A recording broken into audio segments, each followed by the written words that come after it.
Bonsoir et bienvenue dans cette vidéo dans laquelle on va parler du début de la grande offensive ukrainienne. On va un petit peu analyser les premières images que vous avez peut-être vues dans tous les médias. Mais avant de commencer, je vous rappelle que cette vidéo est sponsorisée. 100% de l'argent est reversé à des œuvres pour l'Ukraine et notre partenaire aujourd'hui c'est Inconi. Alors vous ne le savez peut-être pas, mais il y a dans le monde plus de 4000 entreprises qui sont ce qu'on appelle des courtiers en données personnelles, c'est-à-dire qui récoltent des informations sur vous et ensuite ils vont les vendre. En 2022, ça leur a rapporté 247 milliards de dollars et c'est un marché exponentiel puisque ça doit dépasser les 400 milliards de dollars en 2028.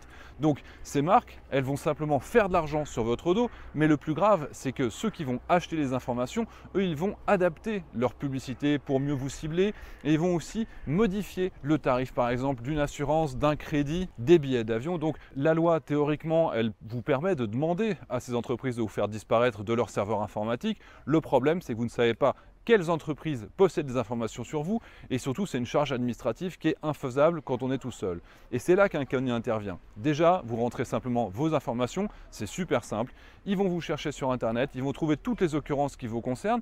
Moi, ils m'ont trouvé dans plus de 60 bases de données avec des informations personnelles, mes dates de naissance, des informations de santé, des informations sur mon travail, sur ma famille, mon numéro de téléphone, ce qui permet du démarchage téléphonique. Depuis le mois de mars, quand je me suis abonné, ils ont déjà envoyé plus de 60 requêtes et ils ont réussi à me faire disparaître de 41 bases de données. Ce n'est que le début du travail parce qu'évidemment, c'est quelque chose qui prend énormément de temps. Donc, vous aussi, cliquez sur le lien qui est en description de cette vidéo. Comme ça, vous pourrez vous abonner à Inconi. Vous serez ainsi incognito sur Internet. Allez, on retourne à notre vidéo. Avec nous, Xavier Titelman. Merci beaucoup, Xavier Titelman, d'être là. Merci. Vous êtes spécialiste de tout ce qui vole à la fois dans le volet militaire et dans le volet civil, évidemment. Écoutez d'abord en quels termes Vladimir Poutine confirme la contre-offensive. Tout d'abord, il est absolument certain que cette offensive a commencé. Cela se traduit par l'utilisation de réserves stratégiques. Mais les troupes ukrainiennes n'ont atteint leur objectif dans aucun secteur. C'est parfaitement évident. Xavier Titelman, une image qui concrétise cela, c'est cette colonne de chars. Depuis des semaines maintenant, on disait quand est-ce qu'il y aura une colonne de chars, pas seulement des actions ici et là, mais vraiment la colonne de chars pour percer un front. Voilà, c'est cette image-là qui est symbolique de ça. Comment est-ce que vous la lisez ? Là, très clairement, il y a une action offensive de la part de l'Ukraine qui est coordonnée, qui est structurée, ce qui arrivait quand même assez régulièrement. La vraie nouveauté, c'est qu'on a pour la première fois des véhicules qui ont été fournis à l'Ukraine, des véhicules occidentaux, notamment des chars Léopard 2, des IFV, des Bradley. Donc on a vraiment pour la première fois une attaque qui se passe a priori pas très bien, mais ce sont les Russes qui partagent ces images. On ne sait pas s'il y en a ailleurs, on a des rumeurs, on a des informations comme quoi il y a des combats intenses dans certaines zones, mais les Ukrainiens, exactement comme dans la contre-offensive précédente, ils ne disent absolument rien. Donc on n'a que les images de réussite du point de vue russe. On comprend bien l'enjeu. Au-delà même, c'est terrible à dire, mais au-delà même du nombre de morts ukrainiens ou russes, le nombre de chars Léopard 2 détruits sera un fait majeur de cette contre-offensive. Bien sûr, mais il y en a à peu près 170. Des chars entre les Léopard 1 et les Léopard 2 qui ont été fournis. Là, il y en a un qui a été détruit. À côté de ça, on parle de plus de 500 véhicules d'infanterie, plus d'un millier de MRAP, donc des véhicules de transport lourd qui résistent aux mines. Donc on a de toute façon une masse très très importante. Là, les Russes, ils se vantent d'avoir réussi à détruire 4 blindés, 5 blindés, 6 blindés. Oui, il y en aura certainement beaucoup d'autres, parce que c'est pas comme les César ou les HIMARS qui restent des dizaines de kilomètres en arrière du front. Là, parle de matériel qui est de mêlée. Donc logiquement, il va y en avoir une bonne partie qui va être détruite dans les prochaines semaines. C'était attendu, c'est une première. Maintenant, les Russes, ça fait quand même quelques jours qu'ils inventent des réussites dans ce domaine-là. Là, c'est la première fois qu'on peut vraiment confirmer. La confirmation de part et d'autre. On a entendu Vladimir Poutine. Lisons ce que déclare Volodymyr Zelensky, évidemment d'un point de vue différent, mais au fond dans le même registre. Pour nos soldats, pour tous ceux qui sont dans les batailles particulièrement difficiles ces jours-ci, nous voyons votre héroïsme et nous vous sommes reconnaissants pour chaque minute de votre vie. Une vie qui est vraiment la vie de l'Ukraine, dit Volodymyr Zelensky, parce que l'Ukraine est aussi libre que vous, nos soldats. La protection de l'Ukraine dépend de votre efficacité, de l'efficacité de nos soldats. Tous ceux qui se battent maintenant sont une Ukraine combattante. Il y a une confirmation de part et d'autre qu'il y a un moment décisif. Ça va se jouer en combien de jours, en combien de semaines? Est-ce qu'on peut prévoir cela? Alors, il y a deux façons. Soit ça va être je ne vais pas dire facile, mais comme ça avait été le cas du côté de Kharkiv, où le front russe s'était réellement effondré, et là les Ukrainiens avaient avancé, ils avaient libéré énormément de villes, Izium, le chaudron d'Izium dans lequel les Russes s'étaient retrouvés enfermés, parce que les Ukrainiens avaient tellement avancé que les Russes s'étaient retrouvés à l'arrière. Ou alors ça va être difficile, comme à Kherson, et là c'est des mois et des mois pour réussir à reprendre. La dernière fois, les Ukrainiens avaient repris 20 000 km² sur 3 mois de combat. Cette fois-ci, si les combats sont aussi difficiles qu'à Kherson sur toute la zone, on peut se dire que dans les 3 prochains mois, ils arriveront peut-être à libérer également 20 000 km². S'il y a un effondrement global du front russe, s'ils arrivent à dépasser les 2 lignes de front et qu'ils arrivent à avancer, on pourrait très rapidement voir l'accès, par exemple, sur la mer d'Azov. Ça pourrait être une question de semaines. Détaillons les images, celles notamment des chars. On a compris que c'est un enjeu majeur. Ces fameux chars Léopard qui ont été livrés, combien sont aux mains de l'Ukraine? Est-ce qu'on a une idée de ça? A priori, 2. A priori, ont été livrés des Léopard 2, la génération la plus récente. Il y en a plus de 70 qui ont été livrés. Il y en a plus qui ont été promis. Seulement 70 sont arrivés. Les Léopard 1, il y en a plus d'une centaine qui ont été livrés. Donc au total, 170 chars. Les Russes ont réussi à en détruire 2. Donc là, on voit, il y a des Bradley, il y a des Marder, il y a différents types de véhicules. Là, on reconnaît en premier plan un Léopard. Donc là, qu'est-ce qu'on reconnaît là très précisément? Alors pour l'œil qui n'est pas exercé, alors au premier plan, c'est le Léopard. Hein. Au premier plan, c'est le Léopard. Et derrière, on a des véhicules d'infanterie blindés de combat. Donc c'est des véhicules qui possèdent également un canon. Et a priori, enfin, on voit qu'ils ont été abandonnés parce que certains d'entre eux, on ne voit pas exactement de quelle manière ils n'ont pas explosé, comme on peut le voir par exemple sur les T-90 russes. Quand ça explose réellement, on le voit très très clairement. Là, ils ont peut-être été déchenillés, peut-être qu'ils ont sauté sur une mine, peut-être qu'ils ont été abandonnés. Mais on n'a pas l'impression qu'il y a une destruction et peut-être que les équipages ne seraient pas morts, comme c'est déjà le cas régulièrement. Parfois, des véhicules beaucoup plus endommagés que ça, finalement, l'équipage n'est pas mort. Là, par contre, on serait plutôt avec des destructions qui sont plus importantes. Là, c'est brûlé, là, c'est détruit. Là, probablement que l'équipage, si ça a été détruit de cette manière-là et que ce n'est pas une combustion ultérieure, là, par contre, l'équipage est certainement mort.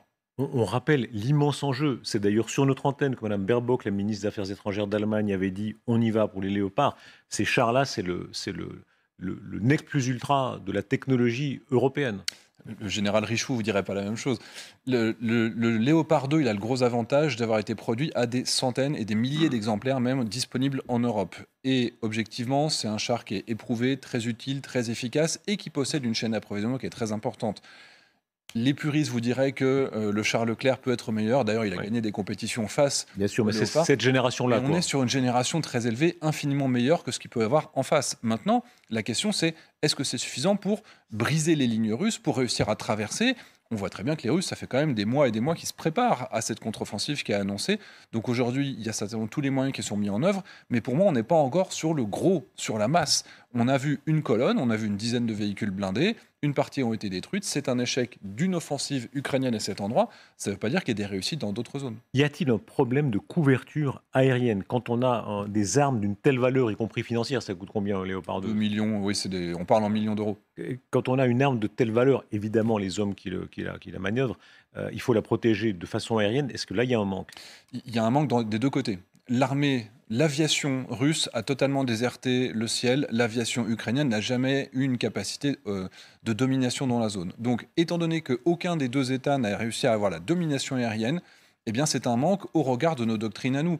Néanmoins, les Ukrainiens ont réussi, encore une fois, à reprendre 20 000 km² sans avoir les avions qu'ils ont aujourd'hui. Aujourd'hui, ils ont plus d'avions parce qu'ils en ont reçu d'autres et ils ont réussi à intégrer des missiles de croisière, des missiles, des bombes guidées qui planent de précision. Donc typiquement, là, il n'y aura pas, je pense, d'avions qui vont faire du soutien rapproché qu'on appelle le close air support. Par contre, on pourrait très bien imaginer qu'avec un rayon laser qui soit avec ces hommes, on puisse désigner une cible et que là, une bombe guidée à 70 km de distance plane jusqu'à la cible. Comment la Russie peut-elle réagir? Va-t-elle réagir? Il y a plusieurs tests, n'est-ce pas, qui se livrent simultanément en ce moment. C'est la capacité offensive ukrainienne, c'est aussi la capacité pour la Russie de tenir les territoires qu'elle occupe. Écoutez ce que dit Vladimir Poutine à ce sujet.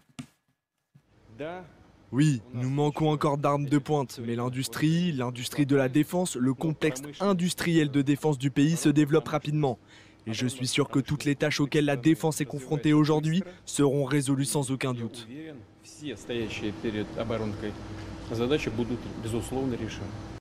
Xavier Titelman, il y a quand même presque un début d'aveu, parce que quand même la Russie, grande puissance militaire, qui en est à dire on n'est pas tout à fait à ce qu'on voudrait. Ils s'en vantent, ils arrivent à produire 20 chars neufs chaque mois et mise à jour de 20 autres chars par mois. Ah. C'est-à-dire qu'ils produisent, ils sortent d'usine 40 chars par mois, ils en perdent quasiment 200 chaque mois depuis le début de la guerre. Donc de toute façon, il y a un différentiel. L'armée ukrainienne, l'armée russe, on le mesure en regardant quelle est la proportion de matériel soviétique ou russe. Plus c'est soviétique, moins c'est efficace. Aujourd'hui, plus de 60% des armes, quand on les voit dans les entraînements, sont soviétiques. Au début de la guerre, c'était seulement 20% soviétique. C'est-à-dire que tout le matériel moderne russe a été détruit. Et donc, ils sont en train d'avoir un niveau d'efficacité qui est de plus en plus faible. Et au niveau humain également, puisque leurs hommes les plus entraînés sont déjà malheureusement morts pour eux. Mais ici, je vois la résistance inattendue des Russes. Elle n'est absolument pas inattendue en réalité. La résistance des Russes, elle est prévue, elle est prévisible, et il y a des lignes de défense qu'on connaît très bien, qui sont visibles par satellite, qui ont été analysées. Et là, ça ne peut être qu'une tentative sur une zone. Elle est inattendue en regard de certains commentaires ou de certaines impressions qui préexistaient. On se rappelle ces images des soldats qui s'emmitouflaient les pieds avec des chaussettes de fortune, des images de misère, d'alcoolisme, de désordre qui ont existé. Et en même temps, il y a une armée quand même qui tient à peu près pour l'instant son front, en dépit de tout l'effort occidental qui a été fait. On a une zone dans laquelle la Russie a réussi à arrêter une contre-offensive et c'est la seule sur laquelle ils donnent des images. Alors qu'on sait qu'il y a beaucoup d'autres zones dans lesquelles il y a des tentatives. Alors prenons la carte ensemble, regardons les cartes ensemble parce que c'est vraiment intéressant de voir à quel moment précisément on est. C'est peut-être la bataille décisive qui se livre là, ces jours-ci ou ces prochaines semaines. Expliquez-nous bien, qu'on voit bien cette carte ici. Alors il y a la région de Zaporijjia, c'est là où principalement, n'est-ce pas, se livre l'offensive. Les images qui sont partagées aujourd'hui sont celles principalement sur la région de Zaporijjia. Mais on a aussi des images de prisonniers de guerre russes qui disent qu'ils ont été capturés dans la région de Tokmak. C'est-à-dire que c'est quasiment déjà 15 km derrière la ligne de front connue. Donc on ne sait pas, est-ce que c'est un prisonnier de guerre qui parle d'une région ou est-ce qu'ils ont vraiment été tellement loin qu'aujourd'hui ils ont des témoignages aussi importants. Et c'est à cet endroit-là qu'on a les images de destruction qui ont été géolocalisées. Et donc il y a au moins une partie de l'offensive qui n'aurait pas réussi à cet endroit-là. Un peu plus à l'ouest, on a une deuxième offensive et là, il n'y a absolument aucune image, ni d'un côté, ni de l'autre, mais on commence à avoir des blogueurs russes qui s'inquiètent que ça avance bien. Et comme ça avance bien, logiquement, la Russie ne partage pas d'images de destruction. Et du côté de Bakhmout, c'est quasiment depuis le mois de mai que les Ukrainiens reprennent du territoire et la Russie a réussi à prendre l'intérieur de la ville, mais elle est en train de reculer sur les alentours. Ce qui a amené Prigojine à se plaindre et à craindre que si ça continue à cette vitesse, d'ici la fin du mois de juin et du mois de juillet, eh bien Bakhmout sera de nouveau perdu parce que les soldats russes qui ont remplacé les combattants de Wagner sont apparemment d'une efficacité inférieure. C'est très intéressant de voir que Bakhmout, là les Ukrainiens l'avaient dit, n'est-ce pas, il y a Bakhmout qui a été en grande partie prise, mais ils voulaient de part et d'autre contre-attaquer. Ils l'avaient annoncé, ils le font visiblement. Oui, mais en plus, c'est toujours sans avoir de matériel, encore une fois, de dernière génération. Ils sont toujours avec des équipements soviétiques ou alors des équipements qu'on leur a fournis maintenant depuis plus d'1 an. Même dans la zone de Bakhmout, où l'Ukraine arrive quand même à reprendre du territoire, on ne voit pas les chars qu'on vient de voir, les chars Léopard, alors que pourtant ils ont progressé. Je pense vraiment qu'on est sur un moment charnière dans lequel ils sont en train de tester sur différentes zones lequel de ces 3 terrains est le plus facile. Si le plus facile, ça se révèle être Bakhmout, ben c'est peut-être à cet endroit-là qu'on verra débouler 50 chars, toute l'artillerie et tous les équipements qui vont arriver. Là, pour moi, ce ne sont que des tests pour l'instant. Ici, ce sont les images que nous recevons précisément de cette région-là. On a compris, alors il y a les combats à Zaporijjia et région, et puis il y a les combats à Bakhmout et région. Qu'est-ce qu'on peut dire des images qu'on reçoit ici ? Alors, ils sont revenus plus dans une zone urbaine, c'est-à-dire qu'ils ne se battent pas dans le centre-ville. On est plus sur les alentours, sur les champs. Là, il y a des Français qui sont encore impliqués dans cette région, qui ont a priori encore réussi à avancer. Donc, il y a une efficacité importante. Là, on voit que c'est des véhicules légers de type Humvee, donc qui ont été fournis par les Américains, mais on n'est pas sur les véhicules lourds, notamment les véhicules de combat. C'est-à-dire qu'on descend du véhicule pour se battre. Et là, c'est par exemple pour prendre des tranchées, pour avancer. Et là, ils ont pris plusieurs kilomètres. Il y a eu 3 mois de progression de Wagner qui ont été effacés en 10 jours sur le nord de Bakhmout. Vous êtes un formidable observateur de tout ce qui se passe sur le terrain. Vous me disiez tout à l'heure, il faut se rendre compte que les Américains aident, font la guerre, mais jusqu'à un certain stade. En réalité, s'ils le voulaient, pourraient aider bien davantage les Ukrainiens. Moi, c'est toujours l'exemple typique, c'est les chars. Les Américains, ils ont 8000 chars, dont 3000 en réserve. Ils en ont donné 30. Donc quand les Américains décident de donner seulement 30 chars, c'est qu'ils en ont 8000 derrière. C'est pour aussi dire aux Russes, si vous allez plus loin, nous on peut aller beaucoup plus loin. Les missiles HIMARS qui portent à 300 km de distance, qui s'appellent les attaques MS, plutôt que de se limiter à 80 km, ils ont dit attention les Russes, si vous utilisez des missiles balistiques iraniens, on va donner des missiles aux Ukrainiens qui tireront à 300 km. Donc les Américains, avec beaucoup de retenue, continuent à dire on peut monter en puissance, mais énormément. Si on traduit tout ce que vous dites de manière peut-être un peu désabusée, peut-être un peu cynique, on laisse mourir par calcul. Ah oui, mais c'est paradoxal. En se disant, voilà, il faut que garder l'affrontement avec la Russie à un certain niveau. À mon grand regret, parce que je suis partisan quand même d'aider clairement les Ukrainiens jusqu'à la victoire, et je vois pas l'intérêt d'attendre que cette victoire arrive très lentement. Au prix de plus de morts et de plus de temps. Les avions de chasse, ils sont arrivés. Ça fait plus d'1 an que les Américains ont validé la budgétisation. Et ce n'est pas les Américains qui acceptent de donner des F-16, parce qu'ils ne veulent pas montrer que c'est eux qui s'engagent. C'est l'Australie qui va donner des F-18, c'est le Danemark. Donc finalement, ils sont toujours en retrait pour montrer que ce n'est pas la guerre de l'Amérique contre la Russie. Mais si c'était le cas, la guerre elle serait déjà gagnée pour les Ukrainiens, et on ne peut que le regretter. Comment est-ce que vous comprenez ce moment d'ambiguïté américain? Ils aident très puissamment. On va entendre dans quelques instants Landsbergis, c'est le ministre des Affaires étrangères de la Lituanie. Il dit merci aux États-Unis parce qu'évidemment, c'est la puissance de l'OTAN. Et en même temps, Washington Post qui révèle que, selon ces informations, c'est l'Ukraine qui aurait prévu la destruction de Nord Stream. Un certain nombre de signes qui montrent que les États-Unis montrent des signes de prudence, parfois de méfiance. Les deux en même temps. L'un n'empêche pas l'autre. Après, le fait que ponctuellement les Ukrainiens fassent des choses qui sont à leur avantage. Par exemple, Nord Stream, pour moi, c'est à l'avantage des Américains, des Russes et des Ukrainiens. Les seules victimes dans l'histoire, c'est les Européens. Donc j'exclus absolument pas que ça puisse être les Ukrainiens qui l'aient fait. La destruction du barrage, c'est à 100% à l'avantage des Russes pour les coups. Donc là, on se doute bien de qui est à l'origine. Dans le cas de Nord Stream, certains diront même c'est de bonne guerre. Quand on est en guerre, évidemment, les Allemands ont tellement donné d'argent à la Russie pour qu'elle paye les armes pour tuer des Ukrainiens. Oh mon Dieu, si les Ukrainiens ont détruit Nord Stream, c'est un retour à l'envoyeur d'une certaine façon. C'est aussi une façon d'empêcher la Russie d'avoir un levier de pression contre les Allemands. Et le fait est que le mois après la destruction de Nord Stream, du jour au lendemain, les Allemands sont devenus plus généreux avec l'Ukraine puisqu'ils ne pouvaient plus avoir une coupure de gaz. Donc peut-être qu'évidemment c'était un calcul de la part des Ukrainiens. Mais cette attitude américaine qui est à la fois, quand on voit ces combats, ils les aident, ils font la guerre jusqu'à un certain point. Un cran en dessous. On ne sait pas ce qu'ils font en termes de renseignement, mais il n'y a pas d'hélicoptère de combat, il n'y a pas de drone de combat qui serait d'une grande utilité. On se souvient du Bayraktar, à quel point il était efficace. Le Bayraktar, c'est un petit drone de faible intensité en comparaison avec tout ce qui peut exister chez les Américains. Il y a beaucoup d'armes, de missiles de croisière, de missiles longue distance qui peuvent encore être fournis. On a vu la région de Bakhmout. Là, c'est l'autre région, Zaporizhzhia. Alors, l'image peut paraître un peu curieuse. En fait, ce sont des GoPro. C'est une GoPro qui elle est située où exactement? Elle est stabilisée sur le casque de ce soldat. Et a priori, c'est une GoPro à 360 degrés. C'est-à-dire qu'on peut regarder tout autour de soi. C'est pour ça que ça va changer d'angle. Ouais. Donc, c'est simplement un soldat qui est en train de se battre. Et il s'est grimé un petit peu, ce qui ajoute au côté un peu étrange. Mais ça permet vraiment de visualiser ce que sont ces combats avec parfois des choses très techniques. Et on reste en même temps à des combats tout à fait de fantassins. Là, c'est du combat urbain dans une ville, dans des villages qui ont été plus ou moins abandonnés, dans lesquels ils ont réussi à avancer. Donc on sait quand même que les Ukrainiens, malgré tout, ont réussi à prendre pied, notamment derrière la première ligne de défense russe dans certaines zones.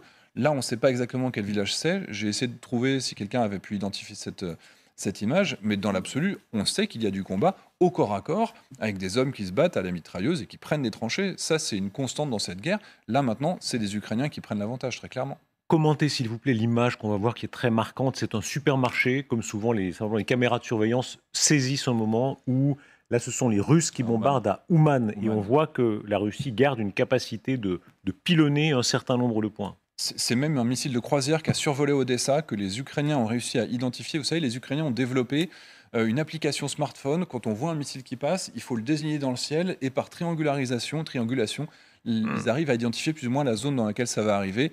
Et donc ça a survolé Odessa, ils ne savaient pas où ça allait, et ils ont réussi à déterminer que ça arrivait dans cette zone-là.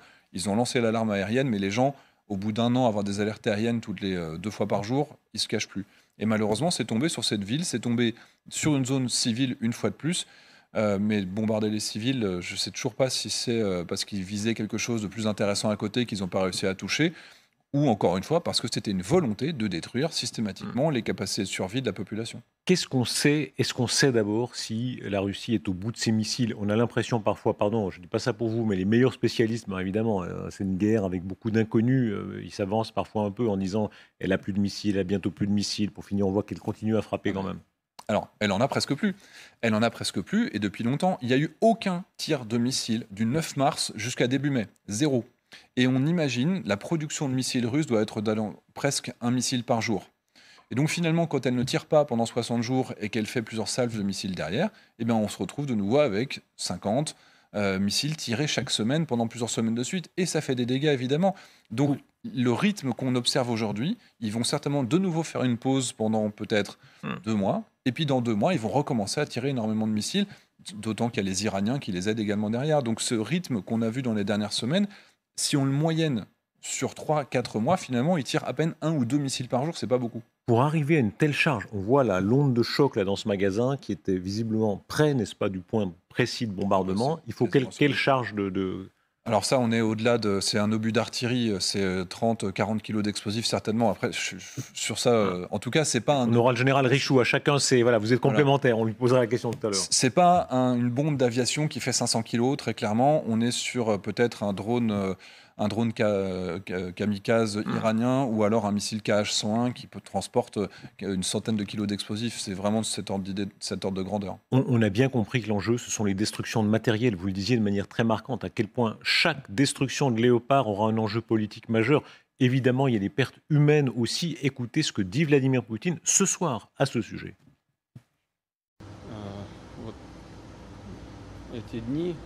Ces derniers jours, nous constatons des pertes importantes au sein des troupes du régime ukrainien.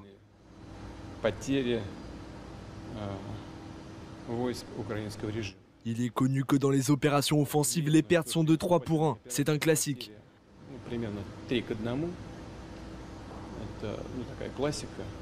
Mais dans ce cas, elles sont beaucoup plus élevées que les chiffres classiques.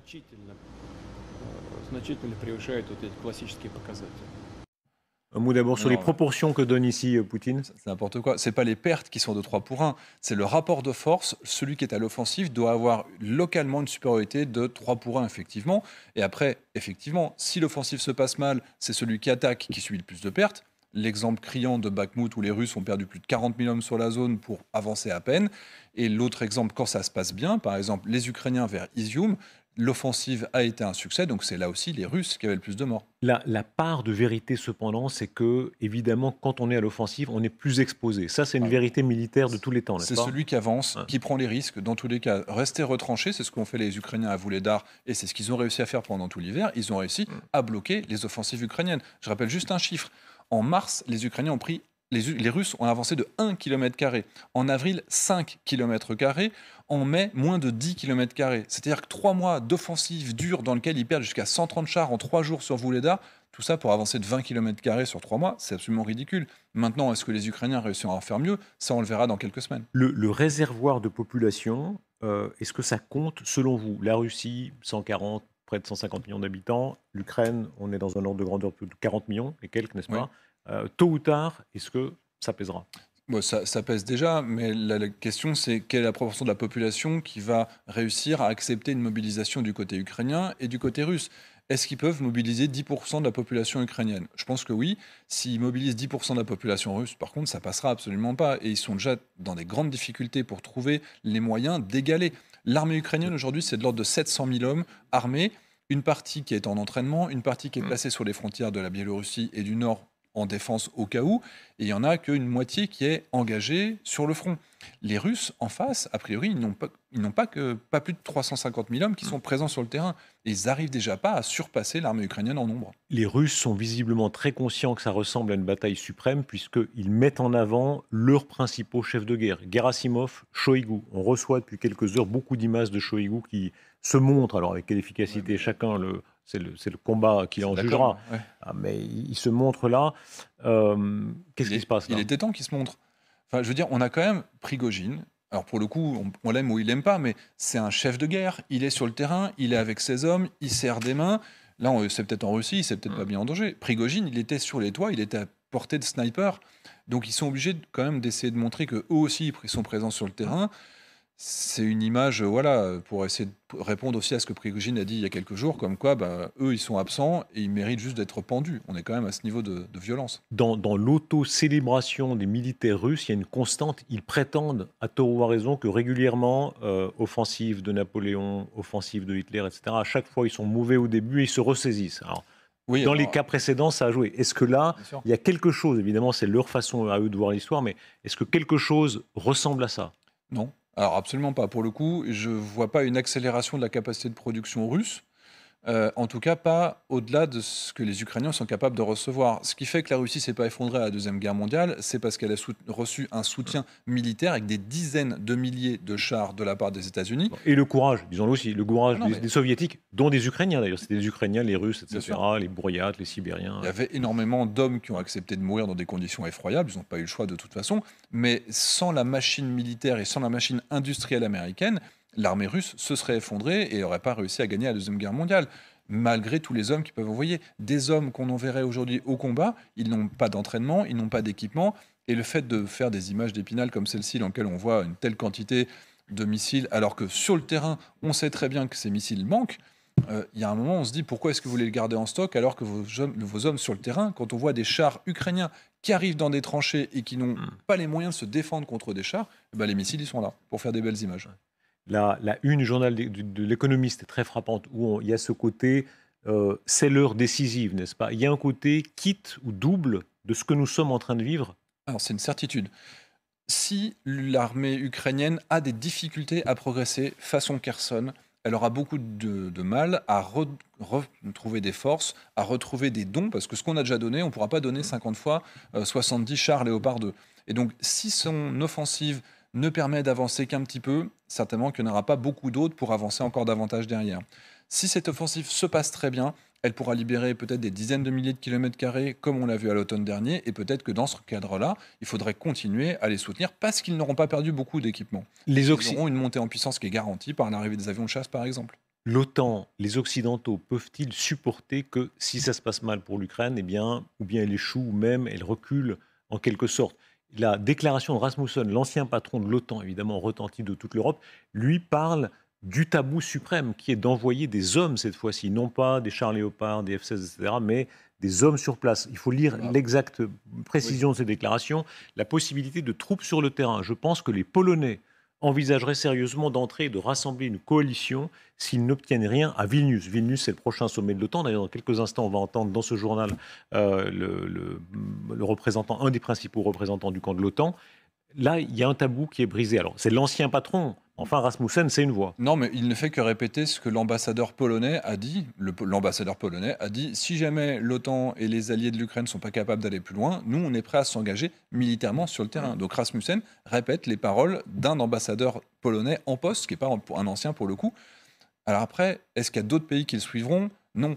Alors, certains pensent les Baltes, par exemple. Justement, tout à l'heure, on va entendre l'un d'entre eux, le représentant de la Lituanie. Et disons les choses, les Polonais et les Baltes pensent, à tort ou à raison, que tant que la Russie n'aura pas les reins brisés, elle sera dangereuse. Mais l'impérialisme russe doit être brisé du point de vue polonais et balte, tout comme l'impérialisme français a été brisé par la guerre d'Algérie, etc. Donc eux, ils veulent mettre fin, une fois pour toutes, avec une grande défaite à l'impérialisme russe par une défaite militaire, et ensuite, considérons qu'ils pourront être en paix. Mais évidemment, il faut que l'Ukraine gagne pour cela. La présence de soldats de l'OTAN, non pas de forces, il y a déjà maintenant des forces spéciales, des agents secrets, etc. Ça fait partie. Mais non combattants. Oui. Non combattants discrètement. Mais disons vraiment des troupes d'intervention en nombre, ce serait évidemment un basculement complet. Oui, alors après, je ne connais pas les enjeux juridiques en termes d'engagement avec l'OTAN, avec l'article 5. Est-ce que la Pologne s'engageant en Ukraine, est-ce que les Russes pourraient légitimement bombarder la Pologne et est-ce qu'on serait juridiquement engagé à les défendre? Ça, c'est une autre question. Aujourd'hui, moi, j'imagine pas en tout cas que la France ou un autre pays puisse rentrer directement en guerre contre la Russie. Et ce que veulent faire les Polonais, ils le feront dans leur coin sans engager leurs alliés. Escalade, dangereuse ou pas, souhaitable ou non, certains estiment que c'est sain d'avoir une escalade en l'occurrence. C'est la voix ici du ministre des Affaires étrangères de la Lituanie, Gabrielius Landsbergis. Lui dit qu'il va falloir, là, ce sommet de Vilnius, offrir à l'Ukraine la garantie de l'article 5. Même si elle n'entre pas encore dans l'OTAN, il faut lui offrir ça. Solidarité complète des autres membres de l'OTAN. Alors, je suis personnellement convaincu que pour s'assurer qu'il s'agisse de la dernière guerre d'invasion qu'est à subir l'Ukraine ou la région, eh bien, il faut que l'Ukraine ait les garanties de l'article 5. Alors, la question, c'est quand? Et bien sûr, ça crée beaucoup d'inquiétudes et de préoccupations chez les États membres. C'est compréhensible et il faut débattre de ces points, mais je pense que ça serait vraiment une bonne chose si nous pouvions avoir un accord à Vilnius ou autour du sommet de Vilnius et que nous pourrions dire oui, définitivement, l'Ukraine deviendra membre de l'OTAN. Ça serait un signal très fort pour les Ukrainiens, pour Poutine également. Politiquement, il perd complètement, si on dit ça, et qu'il n'y a pas d'objectif qu'il puisse atteindre. Xavier Titelman, en clair, est-ce qu'on va peu à peu vers un engagement généralisé si on suit cette pente-là? Non, alors, en plus, je ne sais pas comment il faut le prendre, mais à terme, quand il y aura la paix, l'Ukraine fera partie de l'OTAN. C'est aujourd'hui acquis, puisque finalement, si on avait accepté la Géorgie et l'Ukraine dans l'OTAN en 2008, parce qu'on les a refusés à l'époque, eh ben, on aurait évité 3 guerres. Donc là, on repart du même principe. Il faut accepter ces pays pour éviter les prochaines guerres, pour éviter toute tentative d'impérialisme de la Russie dans le futur. Mais j'imagine pas. Pour moi, le plus utile, ce serait de fournir à l'Ukraine les moyens de gagner cette guerre avec beaucoup plus de matériel que ce qui a été donné par les pays qui ont encore beaucoup de stocks. Il y a beaucoup de pays aujourd'hui qui sont en train de se lever, du Pakistan au Maroc, à Israël, à Taïwan, à la Colombie. Il y a beaucoup de pays, on parle toujours de l'Occident et de l'OTAN, mais il y en a beaucoup qui sont en train de se lever et pour soutenir l'Ukraine militairement. On assiste à une accélération tous azimuts, évidemment sur les combats sur le front. On va y revenir dans quelques instants avec notamment le général Dutartre, mais aussi les combats dans une partie de la Russie, alors petite partie de la Russie, mais quand même le corps des volontaires et la Légion pour la libération de l'Ukraine, ce sont des corps, on le rappelle, de Russes, ce sont des Russes anti-Poutine qui sont là. Regardez là, on peut peut-être entendre le son même, on entend que ça canarde très fortement ici, là, en territoire russe, à quelques kilomètres à l'intérieur, en profondeur de la Russie. On ne sait toujours pas qui tire dans ces cas-là, parce que la dernière fois, c'était les Russes qui tiraient eux-mêmes sur leur propre territoire, dans une zone dans laquelle se trouvaient les Russes pro-anti-Poutine, on va les appeler comme ça, et les morts civiles en Russie ont été en fait causées par les attaques de l'armée russe officielle. Donc là, ça continue à avancer. Moi, je suis épaté par le fait qu'ils puissent se permettre de continuer. Et tant qu'il y aura une fragilité sur la frontière russe, il y aura toujours ces incursions qui vont continuer. Les premières avaient eu lieu au mois de mars à la surprise de tout le monde. Maintenant, c'est quand même quasiment systématique, quasiment tous les jours. Il y a des tentatives. L'objectif stratégique n'est toujours pas atteint, puisque l'objectif stratégique, c'est d'obtenir que les Russes déshabillent une partie de leur front pour le placer du côté de la frontière. Donc maintenant, on sait très bien qu'ils vont être en difficulté, puisqu'il y a 2-3 offensives en même temps en Ukraine, plus ce harcèlement qui se fait sur la frontière. La Russie est vraiment dans une difficulté parce qu'elle manque de moyens. Regardez ces images. Là, ici, on est à Voronej. Il y a d'autres images qui sont dans cette localité de Chebekino, non loin de la ville principale qui est Belgorod. Dans tous ces lieux, on se bat. Alors là, a priori, c'était quand même des drones qui ont été envoyés. Des drones suicides, des drones qui visent, des drones qui font du bombardement léger, mais on est à quelques dizaines de kilomètres de profondeur, donc finalement il n'y a même pas besoin de passer la frontière avec un pilote de drone peut rester sur le territoire ukrainien. Et on l'a vu, même des drones civils de basse intensité qui coûtent à peine $10 000, comme le Moujin 5, ont réussi à faire des frappes stratégiques efficaces, par exemple sur les dépôts pétroliers du port de Sébastopol, sur des dépôts pétroliers aux infrastructures, également vers, j'ai oublié le nom encore de cette ville, Rostov. Donc on a de toute façon une répétition de la facilité, et tant que ça marche, pourquoi est-ce que les Ukrainiens se priveraient de le faire? Ça coûte aux Russes, ça prouve qu'il faut qu'ils déshabillent et qu'ils envoient de la défense aérienne dans la zone, il faut qu'ils envoient des chars, des militaires, et bien évidemment ils vont continuer.